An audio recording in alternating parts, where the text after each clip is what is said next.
Well, all right. Welcome to Walt's World Podcast with the All-American Walter Luckett. I'm Juan Castillo.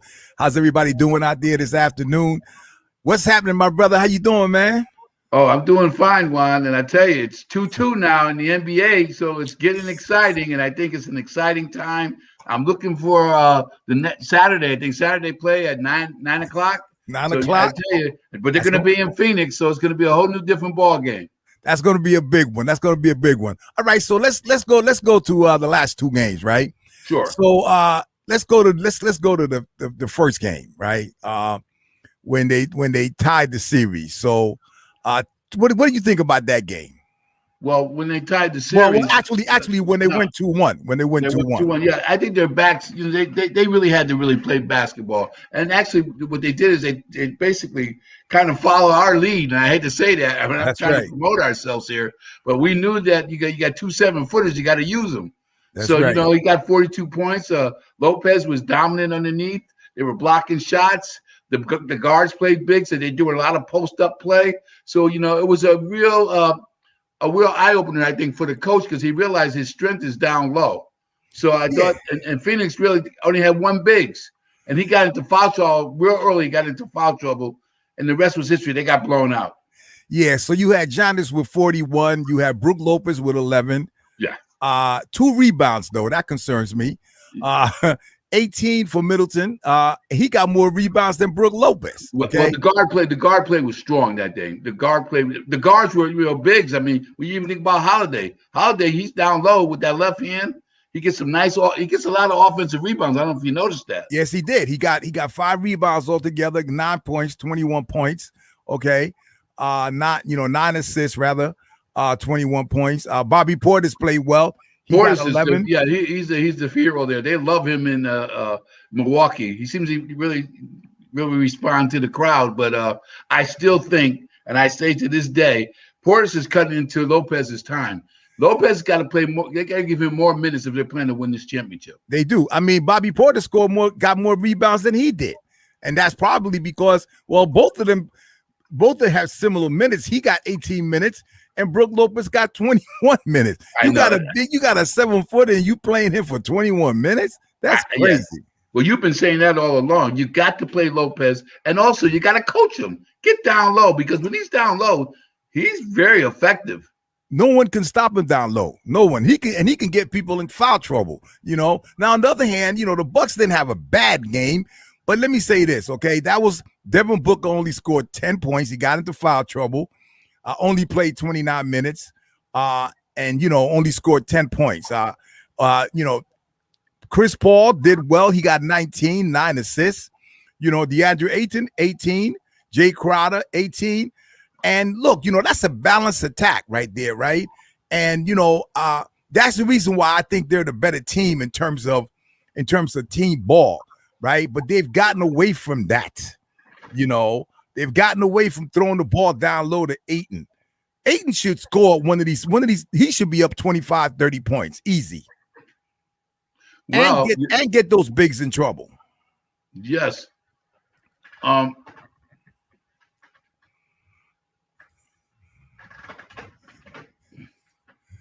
You with me? Yes, I am. Yeah, I lost you a little bit there.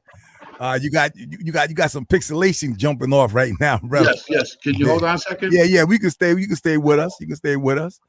But yeah, man. So while Walter goes and try to fix up, his internet right there, just want to let everybody know, man, that please be safe out there. Drink plenty of water. It's about 90 degrees out there, man, and in most places, the planet is warming up today. So check on your loved ones on all of that and then some, and listen, by the end of the day, we're going to be talking about a couple of things here today, not just in sports and other issues that are happening in our community. And we're just waiting for Walter to get back to us. And by the way, we got the Olympics coming up and, so many issues in regard to that, and we're going to try to touch as many bases as possible today. We got Walter back here, but he's looking pixelated right now, and he's got Hey man, you looking like you a Christmas tree right there, brother. I know. I got a little power issue here. Oh, you got some. Oh yeah, man, because of the power. Yeah. Well, Yes. listen, but let's continue. Let's continue the conversation. Okay. So anyway, man. So by the end of the day, right? Now we go into the second game, right? Now this game, I thought the refs had too much control of this game right here. What do you think? Terrible. I mean, just think about it. 17 turnovers. I question that. You know what I'm saying? 17 turnovers, and it didn't go into Phoenix's favor. And then there was 17 offensive rebounds. I also thought that when Devin was really hot, he made seven jumpers in a row. Then all of a sudden he gets in foul trouble. There was too much control on the end of the referees. The guy was very upset because then they had to take him out. Personally, from a coaching perspective, I would have kept him in because if a guy makes 7 jumpers in a row, I'm not taking him out. And I think that was I would have kept him in the game. You foul out, you foul out, right? But exactly during the time that he was out of the game, that's when they made their move, okay? And it wouldn't have got that close at the end if they had a lead that they could at least played off of, right? Now I thought that and we've been talking about this, right? Chris Paul, I love him. He's gonna be a Hall of Famer. He's a good father. He's got great commercials, all of that, right? However, right, you were a guard, I was a guard, right? Yes. You're supposed to protect the ball. Now, it's happened too many times. It happened. 5 turnovers for a point guard is unacceptable. And this happened to him when he was with the Clippers. This happened to him when he was with Oklahoma in the playoffs, right? Now, he's trying to win this championship here for himself to cement this legacy. He's got to look. Bottom line is that you can't be playing with the ball. Stop pity-patting and this and that and trying to get cute with it. That works maybe in the middle of the game, but not at the end of the game. And also, Juan, believe it or not, when he's out of the game, sometimes they look a lot better. I mean, they move that ball around. It's not controlled by one guy. And they make a few passes, and they got better open shots. So I'm not sure, I think the coach, Monty, took him out a couple of times. I don't know if you noticed that. Well, he did. Well, I mean, let me say this. You know what? I think that basically what the problem is that when the coach, when him and Booker are in the game, right? The only place that they got is somebody coming up and pick for one of them. Oh, the ball is not moving around. Now, the first 2 games when they played, the ball was moving around the horn. When you share the ball, you're gonna win. Now, there's no question about it. Now, Milwaukee, they don't really share the ball, and that's the reason why they get beat at times when they shouldn't get beat. Now, they even yesterday was 1-on-1. If it wasn't for Middleton going 1-on-1 all the time, right, they would have lost. They would have lost. Exactly. Right. But I also say, Juan, and I hate to say this, but I thought the officiating was a little biased. And that's the eye test I had. And I'm sticking to it because there were a couple times I saw Devin Booker go to the hoop. They knocked him to the floor. He got no calls. I don't know. He was very frustrated out there. But as soon as he made any contact on the defensive end, there were fouls being called. And then also, Ayton was getting crushed underneath that basket. Yes, I tell you, the big boys were playing big yesterday, and they were really – the physicality was over the chart. And, so I know home court advantage is usually about 10 points. So it proved that, it really proved that yesterday was a home court advantage as far as I'm concerned. Yeah, and the home court advantage should not be that. I could see the home court advantage fairly being the fans really going wild and getting the team motivated, right? But this home court advantage based on fouls and refereeing, that's ridiculous, And you know what? That turns off a lot of people when they watch the NBA, Absolutely. People talk about these conspiracy theories and all of this, but the reality of it all is that if you're looking at it yourself with your own 2 eyes, you're wondering whether, the NBA wants us to go 7 games. I mean, come on, man. You know, it really was suspect. And also, too, Juan, getting back to the coaching perspective, too, Monty, last night I was questioning his selection from a substitution standpoint because I don't know how he sits that guy Johnson on the bench as long as he does. That kid can ball. And, you know, and he and Payne, they really bring a lot of energy in there, but they don't get the minutes. I think in order for them to get better, you got to give him more time because he's great on defense. He's an excellent shooter, and he's from North Carolina. So you know he's got the skills. Coming out of North Carolina, they manufacture pros, but he's not getting the time. No, he's not getting the time. And, you know, but the thing again, you know, is like, you know, coaching is, that's why coaching is tough, right? You know, that's why it's tough. And, you know, and when you lose, you're going to have people like me and you questioning the moves that you made. You know what I mean? You know, but anyway, I mean, let me say this. Now, what's interesting about this is the fact that really Giannis has been sort of like absent.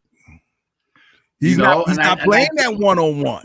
Well, he got a little huffy when he saw Middleton hitting those Jaybirds, man. I tell you, they were going to, even he was referring to Middleton after a while. And I think the reason for that too is that let's face it, when it comes to crunch time, there are some guys that really come through in the clutch. Yes. You know, you could be a great all-around player, but who really wants the ball when it counts? Hey, right, Juan? And there's a lot. Hey, you're right, and you know, and that's the reason why. See, LeBron was smart like that. That's the reason, like, you know, in that championship game, he gave the ball to Kyrie. Said, "Here, you know, Kyrie won the championship, right? You know, that won that game to win it. You know, and even when he was in Miami, believe it or not, he went to Ray Allen. That's right, with that jumper, right? You know what I mean? You know, but yeah, man, it's so okay, so 2-2, going back to Phoenix, and you know, look, the playoffs are about adjustments. The playoffs are about the referees, about home court advantage. I mean, the whole 9, right? You know, so. What's your now? You've been going with Milwaukee all along, right? Yeah, yes. Are you still with it? I think Milwaukee's going to take it out, and I'll tell you why. First of all, Ayton, I don't know if you know, is the last couple of games they've been really his shooting percentage went from 70% down to 30%. You know, he's only one guy. He's 7 feet tall, and I don't know. Monty's not playing Johnson like I say he should. He needs to get some heights in there, and he's not doing that. And also, I think that they realize that by wearing the guys down low and using the post play, that they're gonna prevail. They're much bigger, and actually, they're finding their way. I mean, they're much stronger. They're dominant, and even the Greek Freak, I think he realizes that if he wants to be effective. And he still wants to be the MVP of this tournament, which he may not be. He better get down low and start scoring because that's where he gets his 40-point scoring. Because right now, Middleton, as far as I'm concerned, is between Middleton and Booker as the MVPs of this tournament because they're both playing outstanding basketball, both on both sides of the court, defense and offense. Well, I mean, I think the other thing is that, well, let me say this, right? Okay, so I'm still with Phoenix, right? I'm still with Phoenix. and the reason and let me say this, right? Just like Milwaukee, right? If Booker and Chris Paul and Aiden are playing well, they could beat Milwaukee. So if one of them is not having a good game, then Milwaukee will beat them. But I believe that if those 3 guys played their game, right, even if Milwaukee tries to play its game, which is down low and whatever, I think Phoenix could win this championship. And so and that's where I think Monty's got to now realize that, hey, you know what?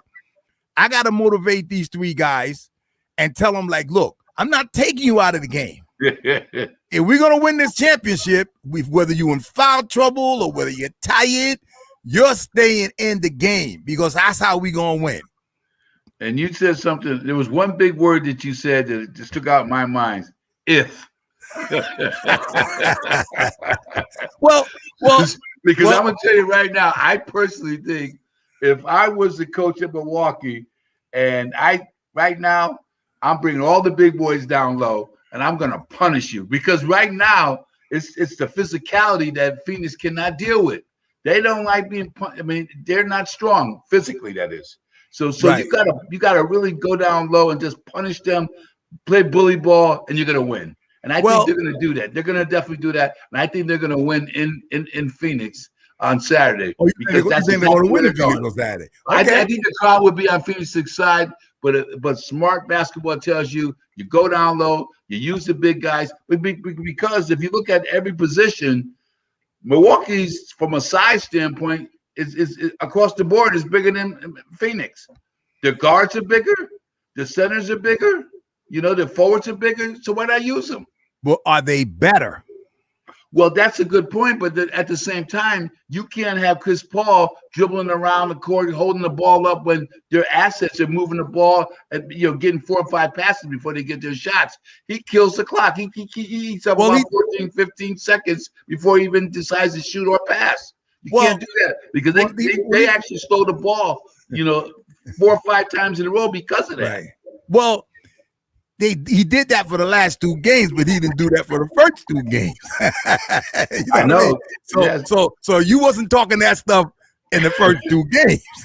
but I always did. But I always told you that Milwaukee's gonna. They're big. They're a big team, and if they're smart, and I think Milwaukee has some smart ball players. There's one thing that I really like about Milwaukee. If I have to say something, and I have to give the Greek Freak a lot of credit. He has a great attitude. I give him A for attitude, man, because the guy is a great team member because he compliments all his members of the team, and I like that he compliments the coach. He gave Middleton his credit. He's a real nice compliment to the team. Well, the thing is that I was waiting for him to become a team player. Yes, that's why I didn't like him. Yeah. I still don't like his game. No, I don't like his game. I mean, and when I say that, because what I've always said, because that even happened yesterday, right? It's like, the only thing he really got going for him is driving to the basket. I know, because he can't shoot no foul shots, and you can't depend on every time when he shoots the ball from the outside. You don't know if it's going in. that's it. And someone wanted to piggyback on that too, and I think by doing that, he really negates Holiday's strength too, because Holiday's more effective when he has the ball in his hand. Right. He can either come down, penetrate, and even throw the alley-oop, but he takes away his strength because he doesn't have the ball in his hands. So when Holiday has a bad game, they say he has a bad game. It's not that he has a bad game. He doesn't have the ball. Exactly. But look, so you're saying, all right, so this is what I'm hearing you say. You're saying that Milwaukee's going to win on Saturday, and then they're going to go back home and close it out. So you're saying they're going to beat Phoenix 2 times in a row. Is that what you're saying? I think they're going to beat them 2 out of how many games they have left? They got 2 out of 3. I think they'll get 2 out of 3. Yes, I do. I can't answer that on you. So let me ask you this question. No. I'm going to put no. Let me ask you this question. So you already said that they're going to win Saturday, right? I think they win Saturday. Yeah, I do. Okay, I think all right. They got the chemistry. So if they go back to Milwaukee and they lose, and the 7th game is in Phoenix, you think they're gonna win? Well, I'm saying this here: you can't teach height. All right. And if I know basketball like I know basketball, either they do the right thing by utilizing their size and strength, and if they don't, they need a new coach. If I was coaching that team right now, I would win the NBA championship because I would definitely change my whole strategy and figure out how do I get that ball down low and punish these guys. Even if they even go into a zone defense, I still think that they can really out-rebound them because I don't know if you remember, they had 17 rebounds. to 5 Yeah, rebounds. Offensive, yeah, that's a lot. That's a lot absolutely. attempts and shots at the basket. No, So absolutely. you But you know, but control the boards. You control the boards. You win the ball game. well, the other part of this though, right, is that like I mentioned, the game is about adjustments, right? Yes. So what you're saying is that as long as they play that way, Phoenix can't beat them. There's nothing that Monty can do to with Phoenix to change that. I'm saying that he can do something. Oh, I want to tell you what I want to tell you what he could do. What's that? All right. So everybody is always worried about the Greek Freak in a running game because he is crazy, you know, and when we running up and down the court, right? But Phoenix has got the guards and the speed to run up and down the court. So now if you're running up and down the court, right? Now that means that you're getting the bigs tired. They're running up and down the court, and now they're not used to playing like that, right? And what that also does is that now you opening up the game, right? You're opening up the game. So you might have a couple of times when you come down court and it's a half court offense. Okay, in a half court offense situation, you know, you're right. If you throw the ball inside, that's what's going to happen. We know that, right? So I believe that a lot of teams, they're afraid to run with Milwaukee because of the Greek Freak, right? Well, I hope, because I'm rooting for Phoenix, that Monty makes it a running game. Okay. Open it up. Now, okay, mark my words. Okay, but I'm gonna stop you there, Mr. Castillo, because I have a rebuttal on this. Go ahead. You said they have a running game. You said they're gonna run them down the court, but you got to get the rebound to run. Absolutely. No, there's no. So if I'm the coach with Milwaukee, my strategy is to box out, control the boards, so that negates all the opportunities for you to beat me up and down the court, and then control the offense myself by getting the rebound, putting it in the hands of Middleton or Holiday, and then I got control of the game. But I will agree, if Ayton has an outstanding game and he does 20, 25 rebounds and 15 points, and a lot of them are second shots at the basket. Oh, there we go. I got my power back on, sir. There you go. That's good. So I think that's doable. But I'm telling you right now, if I was the coach, and I hope the coach better listen to Vin Baker and some of the big guys, get the rebounds. You control the boards. You get second shots at the basket.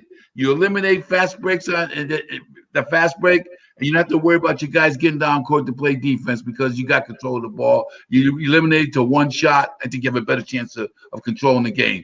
If you don't do that, and I'll tell you another thing too.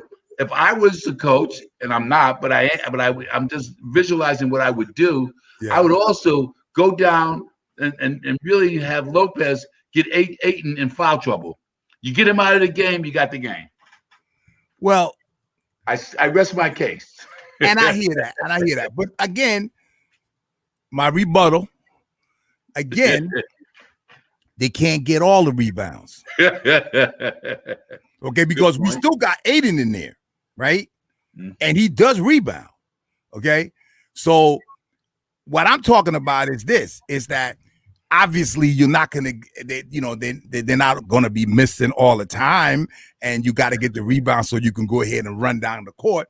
But if it's a significant amount of those plays where he gets the ball and he has told his guards mindset, when he throws it out to you on the wing, like a bat out of hell, I want you to run down that court so those bigs got to respond, because is what it's about. What I'm saying, it's about wearing them down. Just like you're saying, and they've done in the last two games, they have wore down Phoenix down low. Absolutely. So I'm saying now from a win perspective, right?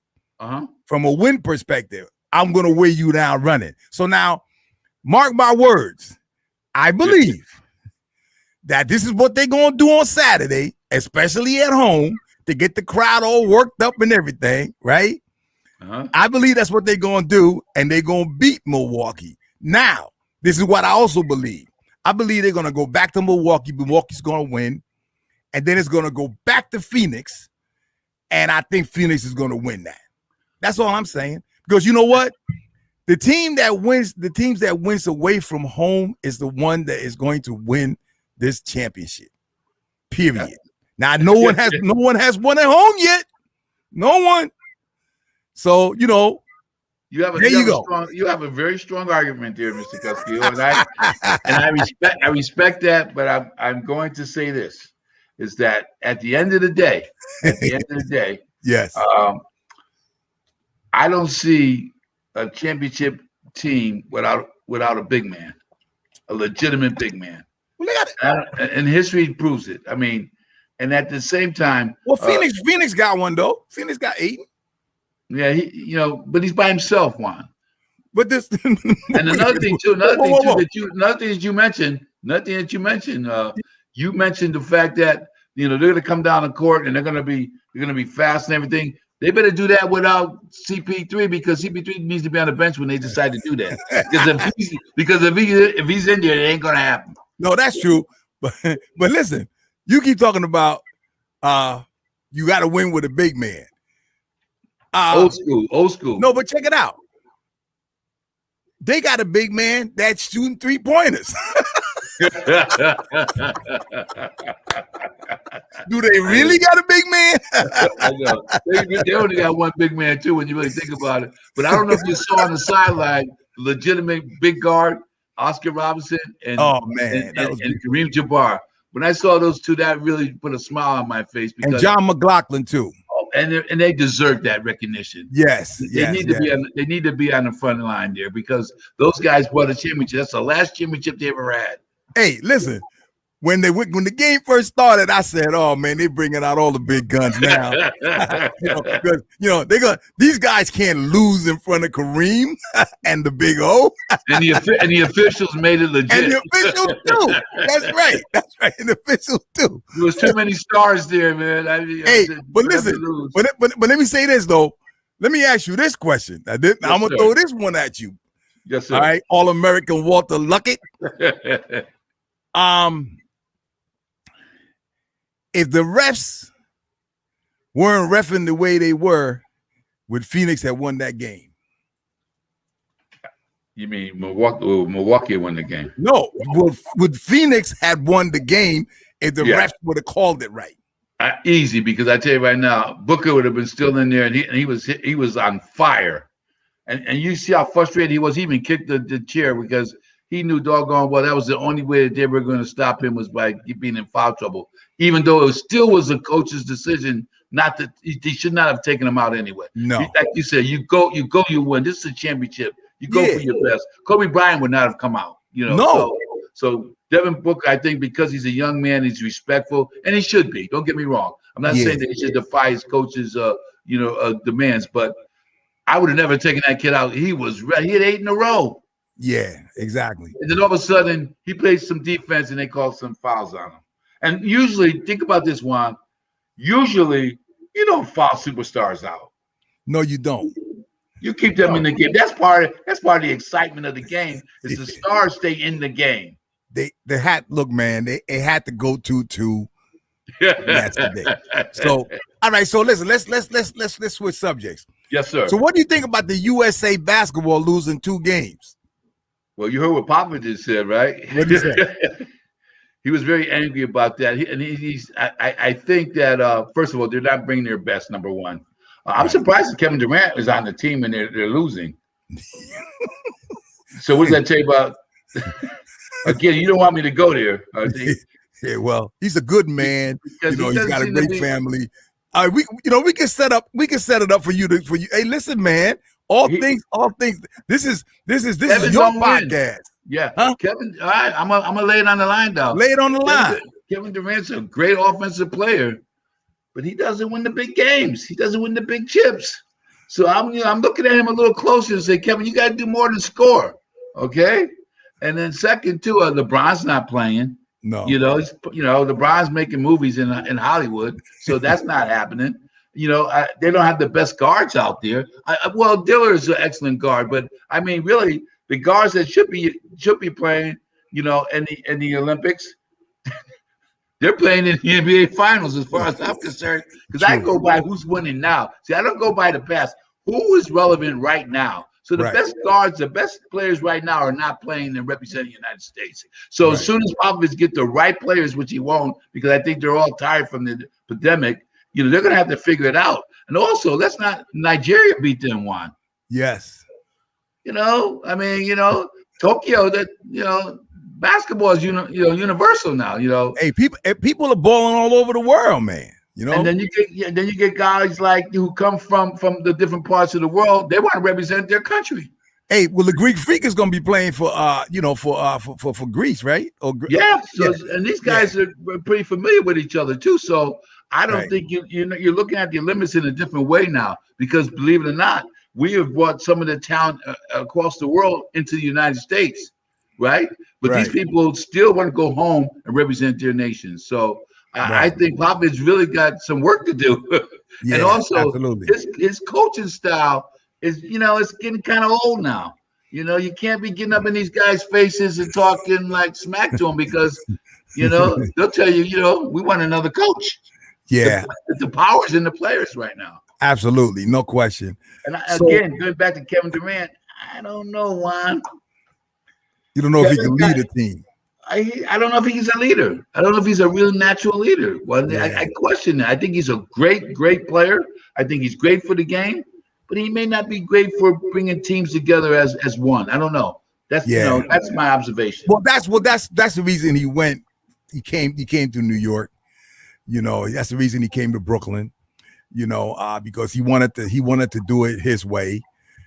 He wanted to set up his own team. When he was in Golden State, the team was already there.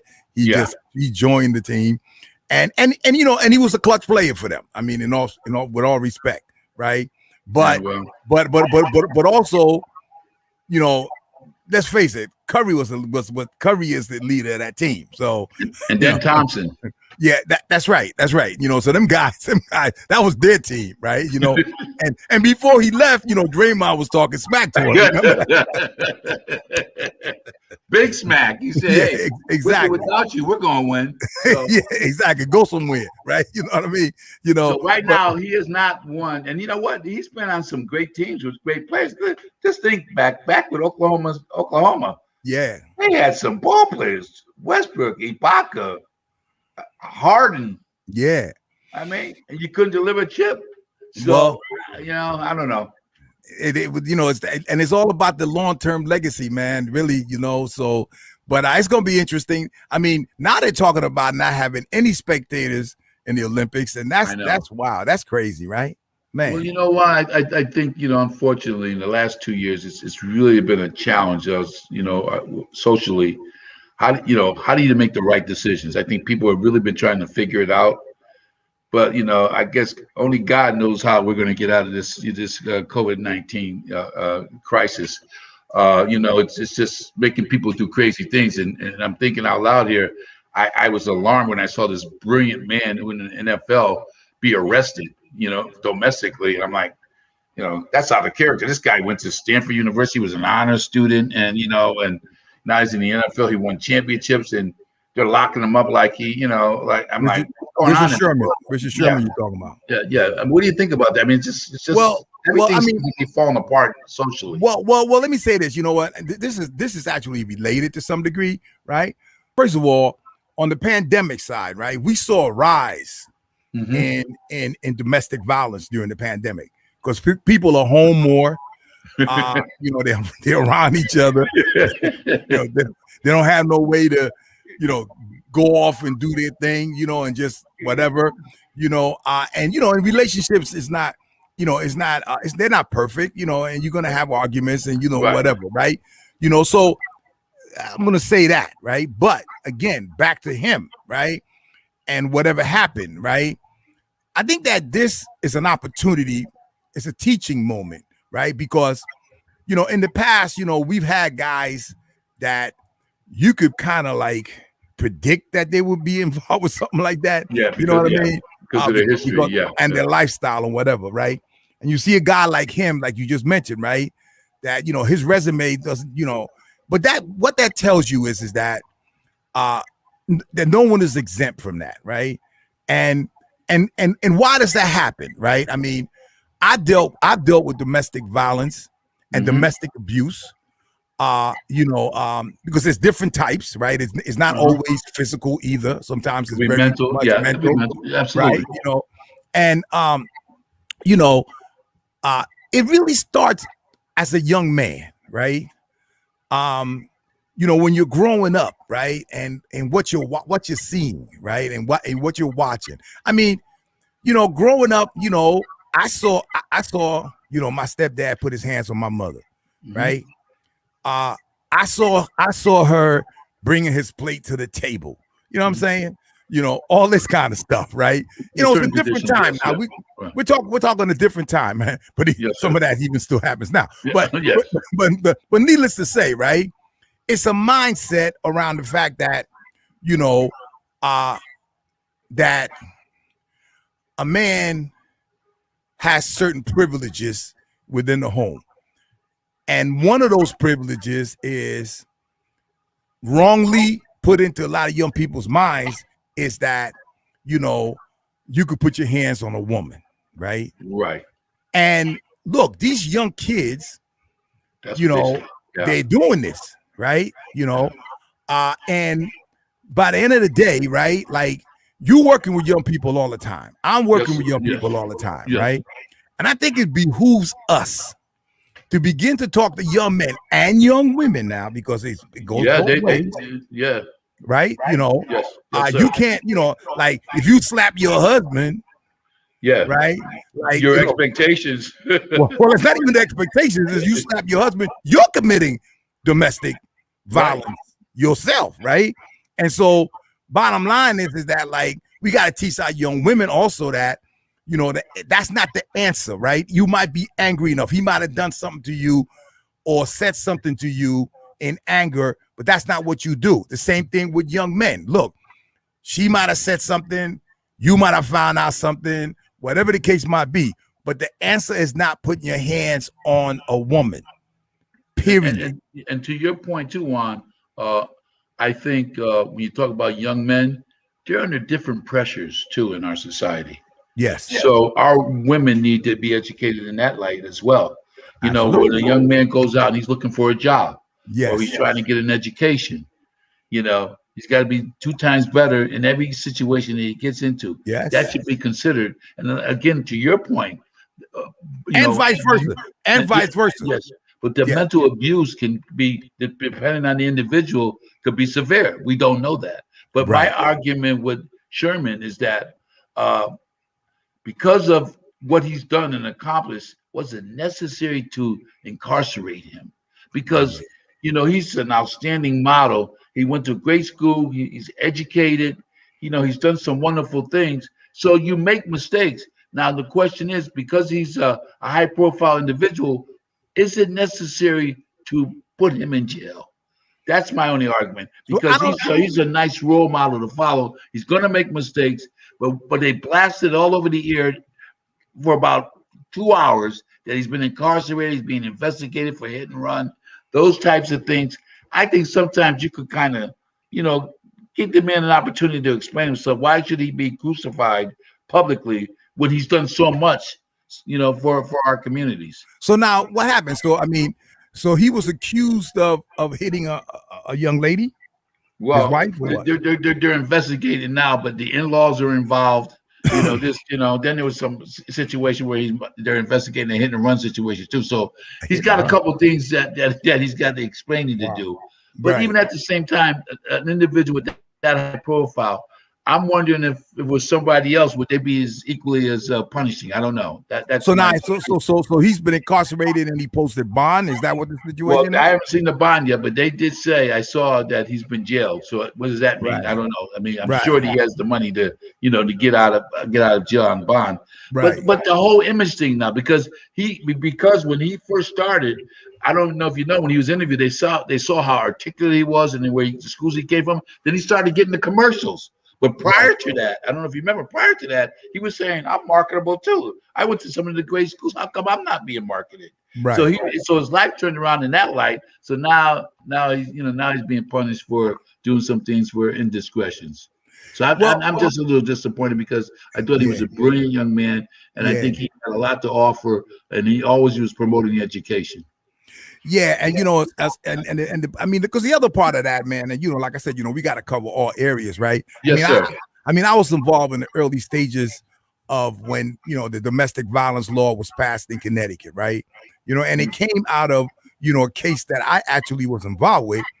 Was the first case that pushed the legislature to come up with these laws, and that was a case in Torrington where a young lady, one of my parolees, was actually going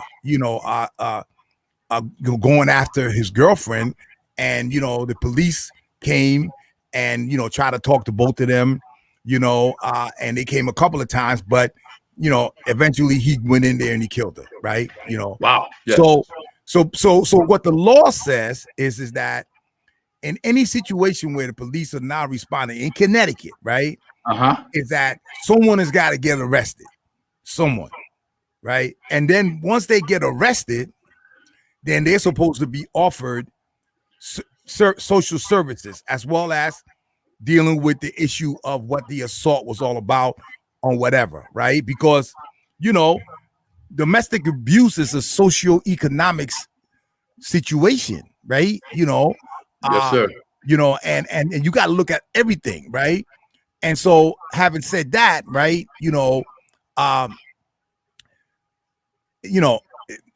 I don't know what they're doing. And where's this at? In LA? Where did this happen? It's out in the West Coast. In the West Coast somewhere, right? But in Connecticut, they forced the police to do something immediately so that it doesn't get any worse later, right? And so that it goes on record, and then people can get counseling and people can get the mental health treatment that they need to get. And they have special folks in the courts now that are there when these kind of cases come in, and that's all because of that law that was passed, right? And so I think this is an opportunity on a show like ours, even though this is not part of sports, which of course is related to sports because he's a football player, that we need to educate ourselves into these kinds of issues, right? And and further, right? Like if you know of someone that's going through some domestic abuse, right? That you try to talk to that person and get them to get help, right? Because, the issue of domestic abuse becomes an issue of power, right? Yes. In a lot of cases, the young lady or even the young man, whatever, is not working or needs the income of the other person. And so that other person feels like they have power over them, right? And so now they want to take these kinds of steps and actions because they figure that the person has no choice.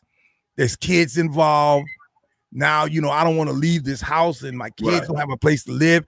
All these kinds of things are extremely important in our community for us to be cognizant of, when you see this happening, right? And because you could just it's none of my business, blah blah blah blah blah, and all of that, right?